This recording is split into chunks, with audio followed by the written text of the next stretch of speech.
This is perfect for this week's episode. Today we talk about the timeless cyberpunk body horror masterpiece, Tetsuo the Iron Man. Let's enter the tape tomb.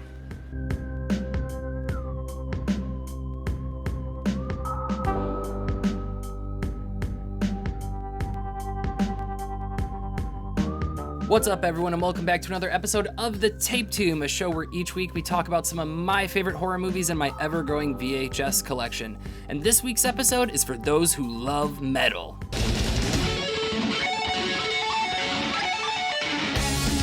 No, for those who really love metal. It's the cyberpunk body horror film, Tetsuo the Iron Man from 1989, directed by Shin'ya Tsukamoto. Now forget Tony Stark, because this isn't your dad's, yours, or your kid's Iron Man, and he was probably turned down from his spot in the Avengers due to his giant raging metal drill wiener. This movie is a rare treat where Tsukamoto takes a multitude of styles and themes and throws them all into a blender, which ends up feeling like an avant-garde live-action anime directed by David Lynch during his Eraserhead phase. And now for the question that's on most people's minds even after watching the movie: what's this even about?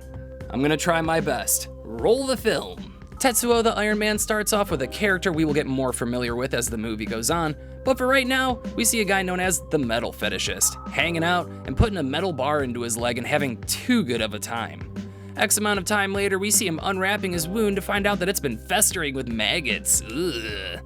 Rightfully so, he freaks out and runs out into the street only to be hit by a car. We now jump to our main character, who has no name, who is starting to have weird visions. Metal pins on his face while shaving that explode with blood, weird encounters with metal mutant ladies chasing him, his girlfriend with a giant metal dong. Well, you can guess what happens. But it turns out that this guy and his girlfriend are the ones that struck the Metal Fetishist with their car. What did they do instead of calling for help? Drop his body in a ditch while he's still half alive and have him watch you bang your girlfriend up against a tree. Classy. So of course, this guy is cursed now by the Metal Fetishist, and along with his visions, he is now turning into a metal monster. The Fetishist eventually possesses the Iron Man's girlfriend and starts an over-the-top anime-esque stop-motion battle between the Iron Man and the Fetishist, using stop-motion as a means to express the characters rocket-propelling themselves all across Japan, bending and contorting all metal objects in their wake, and ultimately fusing together to create a giant humanoid tank monster hell-bent on taking over the world and turning it all to rust. Get ready for one of the weirdest movie experiences of your life with Tetsuo the Iron Man. This movie is like an hour-and-a-half long industrial music video with shock body horror imagery and stop motion used for multiple purposes. The breaking down and recreation of a metal being, rocket propulsion through the streets of Japan, and bending or movement of metal items to show their characters' abilities. This shit is cool. And outside of the giant metal drill dongs, these are what make Tetsuo the Iron Man more than just an 80s horror movie, but an unforgettable art piece for oddballs and scumdogs like us to enjoy to this day. And very much like David Lynch's Eraserhead, this movie does so many things to make us uncomfortable. Awkward imagery, gross body horror, and sounds that make your skin crawl like nails on a chalkboard.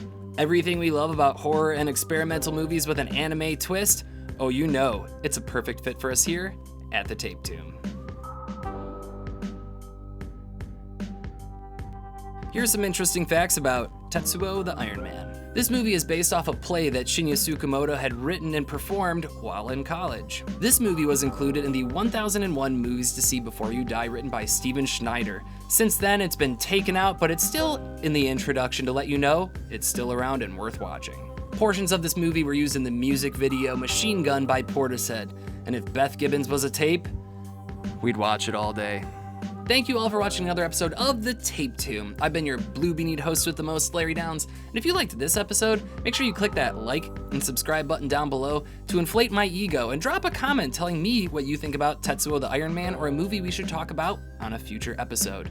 Make sure you tune into our sister series, Airlock Shock, starring Nick Haskin, every other week here at Nightmare Fuel Streaming. He talks about sci-fi movies just like we do horror here at The Tape Tomb. Make sure you check us out on Instagram, Nightmare Fuel Streaming. I am constantly posting goofy pictures on there, clips from our upcoming videos or past videos, stuff that I think you'll generally enjoy. This is Larry Downs signing off. Stay spooky, my friends, and we'll see you in the sequel.